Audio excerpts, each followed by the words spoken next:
The Strait of Hormuz must be shut. Blockade, blockade.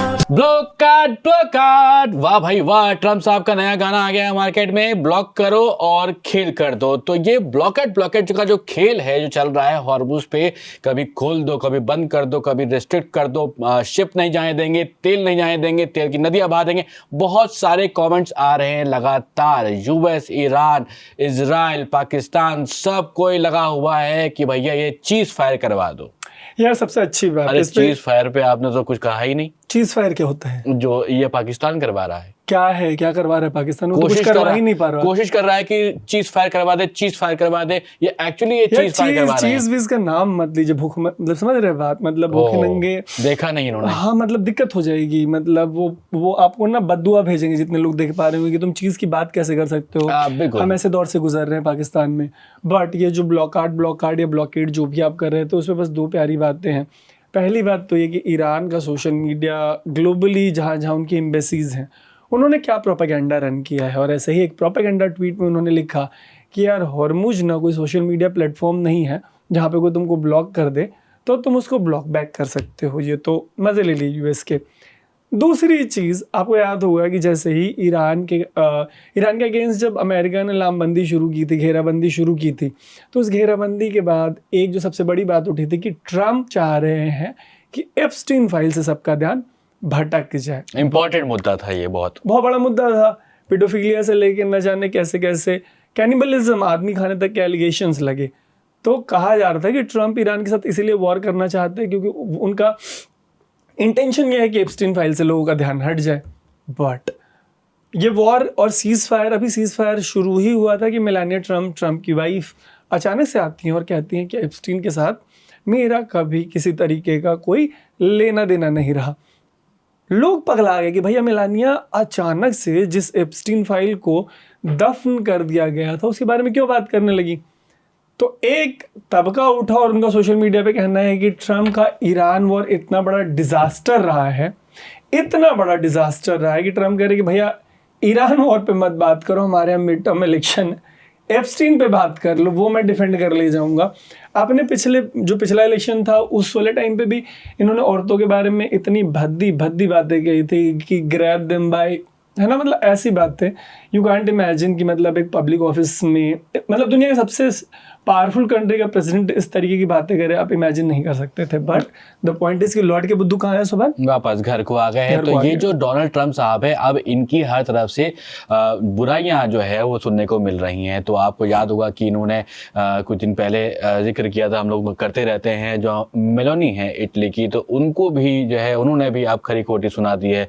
वो भी Trump से काफ़ी ज़्यादा नाराज़ नज़र आ रही हैं। दूसरी तरफ सऊदी अरब भी कह रहा है कि भैया जो यूएस है वो अपनी तो कंट्री बचा नहीं पा रहा है। जिस तरीके से परफॉर्मेंस दी है उन्होंने जो सो कॉल्ड ईरान वॉर में, तो उस वॉर में जो परफॉर्मेंस दी है यूएस ने, उसके बाद सऊदी अरब भी अब कह रहा है कि भैया यूएस का क्या भरोसा है, उनका कोई भरोसा नहीं है। वो भी सब खबरें चल रही हैं। लेकिन साथ में जो पाकिस्तान के भिखारी शरीफ हैं वो गए हैं दौरे पर सऊदी अरब। पड़ा है कि दौरे पे गए हैं सऊदी अरब, तुर्की और ओमान, ये सब कतर वतर जाके वो लोग वहाँ पर कुछ बातें करने की बात कह रहे हैं कि अब ये जो पूरा मामला सुलटा गया है, वहाँ पर सीज़फायर की जो बात चल रही थी पहले दौर में बिल्कुल फेल रही, दोबारा फिर की जाए, तो वो जाके तुर्की, सऊदी अरब, इन सबसे मिलके फिर कह रहे हैं कि भाई सारी कंट्री मिलके एकजुट होकर फिर समझाने की कोशिश करो कि भाई ये जो प्रॉब्लम चल रही है उस प्रॉब्लम को खत्म करना चाहिए। लेकिन डोनाल्ड ट्रम्प प्रॉब्लम्स क्रिएट कर देते हैं। ये जो मेलोनी वाली बात कर रहे थे, अभी 2-3 दिन पहले हुआ ये कि डोनाल्ड ट्रम्प खुद जीसस बन गए। हाँ, जो पोप हैं, पोप लियो, उन्होंने बयान दिया कि भाई ये मतलब वॉर, खून खराबा, मारा धाड़ी मत करो यार, मतलब ये मानवता के लिए सही चीज़ें नहीं है।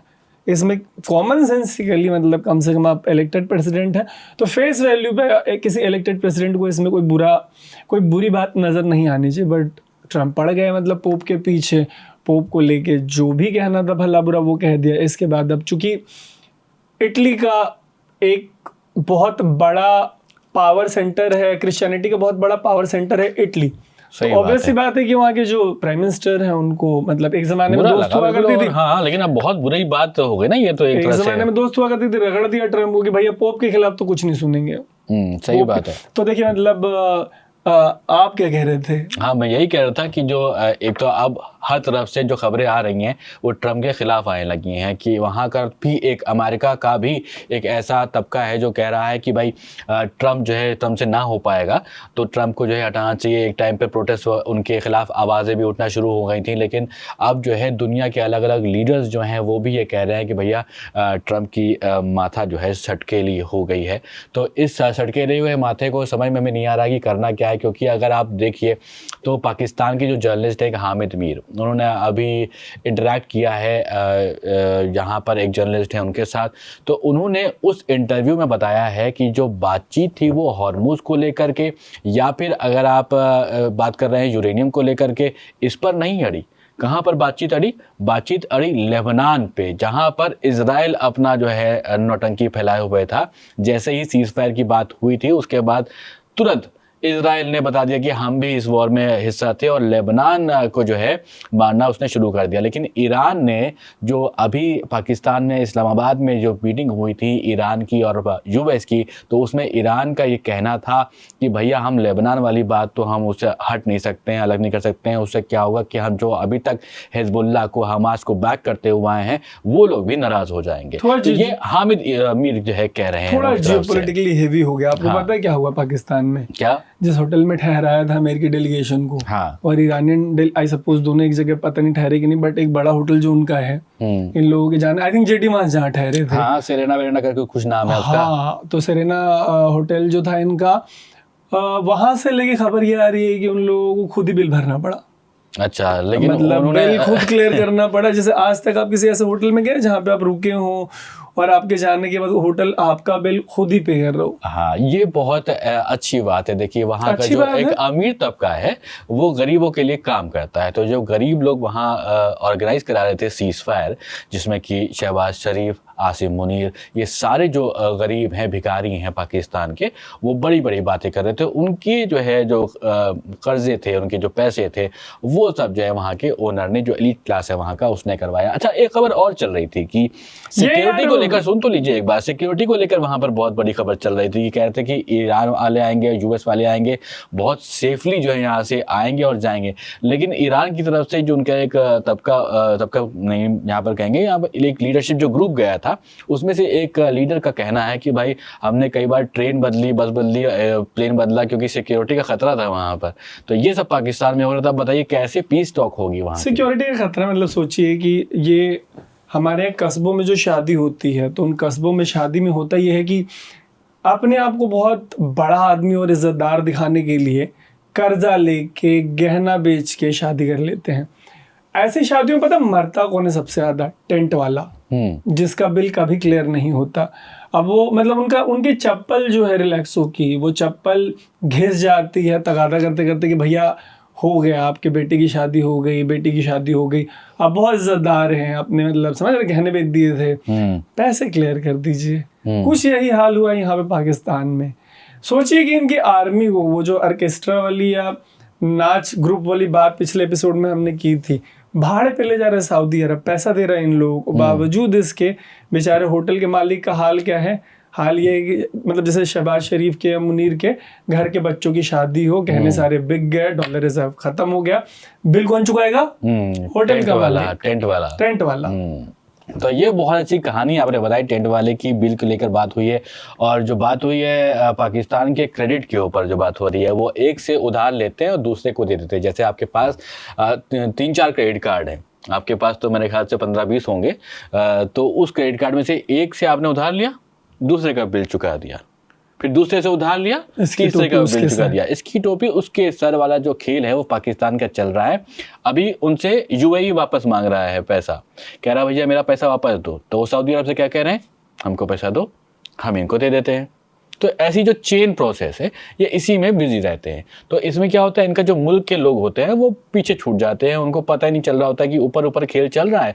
अब बेचारे वहाँ लाहौर से खबरें आ रही थी कि वहाँ लाइट कटौती हो गई है, पेट्रोल महंगा हो गया है। तो उनके मोहसिन नकवी से जब सवाल पूछा गया तो मोहसिन नकवी कह रहे हैं कि भाई ये सब तो छोटी छोटी बातें हैं, बड़े बड़े देशों में होती रहती हैं, फटे फटे देशों में होती रहती हैं। क्रेडिट मतलब कार्ड वाली बात की, आपको एक ऐसा नंबर बोल सकते हैं जिससे मतलब एक बहुत बड़ी कहानी लोगों को समझ में आ जाए, आपके दिमाग में कोई ऐसा नंबर है, मेरे हिसाब से नहीं होगा, नहीं है ना।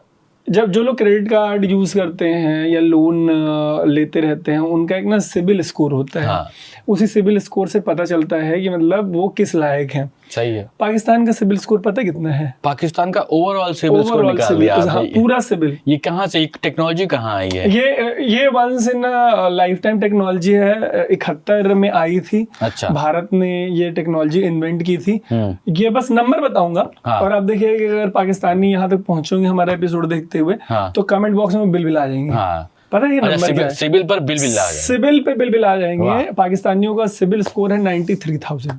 माइनस तो लगाइए आगे। नहीं, अरे प्लस में सरप्लस 93,000 आप देखिएगा वो बिल आएंगे, इसमें कहानी है पूरी। सरप्लस में, प्लस में कैसे हो सकता है इनका सिबिल स्कोर? भाई 93,000 बोलते ही पाकिस्तानियों को पता चल गया है कि उनका सिबिल स्कोर क्या है। अगर यहाँ तक पहुँचते हैं तो कमेंट में बिल आएंगे। आप कहानी आगे बढ़ाइए। देखिए पाकिस्तान की हालत जो है वो बहुत ज़्यादा ख़राब है अब। लेकिन वहाँ पर जो मौलाना है वो अब टारगेट करना शुरू कर चुके हैं ट्रम्प को, कि उनको समझ में आ रहा है कि भाई ये किसी के नहीं हो पा रहे हैं। ट्रम्प कौन होता है चूड़ा? ट्रम्प साहब तो पाकिस्तान जो लगा हुआ है लगातार, वो कह रहा है कि हम यूएस के भी हैं, हम तुर्की के भी हैं, हम सऊदी के भी हैं, हम यूएई के भी हैं, हम सबके हैं। तो आपको पता है जो सबके होते हैं वो किसी के नहीं होते हैं। सही बात। तो ये पाकिस्तान की फितरत है कि भाई जो हम सबके हैं कह रहे हैं, लेकिन वो किसी के नहीं है। और ये जो मौलाना वाली बात आपने की, वो मेरे को लगता है कि एक तो मौलाना जी होते हैं, हाँ, यहाँ हो जाना चाहिए लाना की जगह पे मौजाना। ट्रम्प मौजाना ट्रम्प। मौजाना ट्रम्प से मतलब क्या है कि अब जाओ, अब आओ मत, लाना मत, जाना। इस बात को कोई सेंस नहीं है, बट ट्रम्प का नाम आते ही किसी बात को कोई सेंस रह नहीं जाता। तो मेरे को लगा कि चलो भाई कि ट्रम्प, और सबसे प्यारी बात पता क्या है, हर बीतते दिन के साथ वो जो 4 साल का टेन्योर होता है यूएस के प्रेसिडेंट का, वो एक दिन करके कम होता जा रहा है। जो वर्ल्ड वॉर है, जो धरती के तबाह होने की, ट्रम्प के रहने की वजह से एक आशंका, एक डर है, वो एक दिन करके कम होता जा रहा है। आप राहत की सांस ले सकते हैं। देखिए लेकिन जो ट्रम्प जब तक हैं वो तब तक राहत की सांस कैसे ली जाए, यही समझ में नहीं आ रहा है। क्योंकि देखिए ट्रम्प का जो दिमागी हालत है वो तो उसके ऊपर लगातार खबरें आ रही हैं।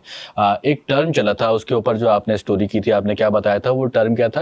दिमाग खराब, मैडमैन थ्योरी। अच्छा, दिमाग खराब। मैडमैन थ्योरी ये है कि मतलब इतना धमका दो कि एकदम अगला अलबलाज है और बात मान जाए, बशर्ते मतलब धमकी के अंदर कोई वो नहीं है, सब्सटेंस नहीं है। मतलब हम हड़का देंगे 1 सेकंड में, ऐसे हड़का देंगे भैया, ओ ये कर देंगे, वो कर देंगे, पता नहीं क्या क्या कर देंगे, इतना कर देंगे, उतना कर देंगे, तबाह बर्बाद कर देंगे। करना कुछ नहीं, होना जाना कुछ नहीं, मतलब इस बात को लेके अश्योर रहना है। तो ट्रम्प जब से आए हैं, इनफैक्ट पिछले टर्म में भी 99.99% टाइम वो बस प्रोवोक करते रहे, थ्रेट करते रहे। उन थ्रेट्स का कोई मतलब नहीं रहा है। थ्रेट इसलिए करते हैं कि जो चाह रहे हैं उनके मन में, जो है, जो उनके दिल का है, वो पूरा हो जाए, बस इतनी सी बात रहती है। इसी को मैडमैन थ्योरी कहते हैं। अपने अगल बगल में वो थोड़ा पगलैट टाइप लोगों को नहीं देखा आपने, मतलब जिनमें एग्जीक्यूट करने का मतलब मादा नहीं होता, हाँ, बट हड़काएंगे आपको ऐसे कि मतलब आपके तोते उड़ा देंगे, अरे भैया मतलब इससे तो बच के रहिए, जबकि बच के रहने की कोई जरूरत नहीं, बस ब्लफ कॉल करना उनका। वो बड़ी बड़ी बातें करने वाले नहीं होते हैं, जो एक मोहल्ले में होते हैं, 4 लोग बैठे होते हैं और आकर के कहानी सुना रहे होते हैं कि हमने तू कर दिया, हमने फा कर दिया, हमने बड़े बड़े जहाज उतार दिया, हमने ये कर दिया, हमने वो कर दिया। और फिर किसी की शादी की बात चल रही होगी, हमसे बताते, हम जो है हम करवा देते हैं आपके। हर मोहल्ले में एक बिल्लू भैया होते हैं, बिल्लू भैया होते हैं, और वो दुग्गल साहब भी तो होते हैं, हाँ, जो दुग्गल साहब रूप बदलते रहते हैं। तो ये ट्रम्प जो है वो दुग्गल साहब नाम लीजिएगा तो फिर जनता कहीं और ले जाएगी अभी के टाइम में। दुग्गल साहब टाइप जोक्स नहीं करने, कोई दुग्गल साहब नहीं होते, ठीक है? हमारे देश में कोई दुग्गल साहब नहीं है। आप यार बात हमारे देश में थोड़ी ना है यार, लेकिन दुग्गल साहब पॉलिटिकली बहुत ट्विस्टेड लोग हैं इंडिया में। दुग्गल साहब को कहीं और ले जाएंगे, किसी और का नाम समझ। दुग्गल साहब टाइप जोक्स नहीं करने। चलिए ठीक है भाई, दुग्गल साहब जैसी अगर बातें अगर आप नहीं करने के लिए कह रहे हैं तो नहीं करेंगे। लेकिन दूसरी बात जो ये है, जिसे आप कह रहे थे कि पाकिस्तानियों को मिर्ची लगेगी, तो ये जो 93,000 की बात तरुण कर रहे थे, तो अगर ये आपको समझ में आ जाए तो आप कमेंट में जरूर 200% समझ में आएगा भाई। आओ भाई बिलबिलाओ कमेंट बॉक्स में, तुम लोग बहुत मजा आएगा। अभी के लिए इस एपिसोड में इसी के साथ लेते हैं अलविदा। मेरा नाम है तरुण, मेरा नाम है सोबान, और आप देख रहे थे द न्यूज़ लॉन्डे।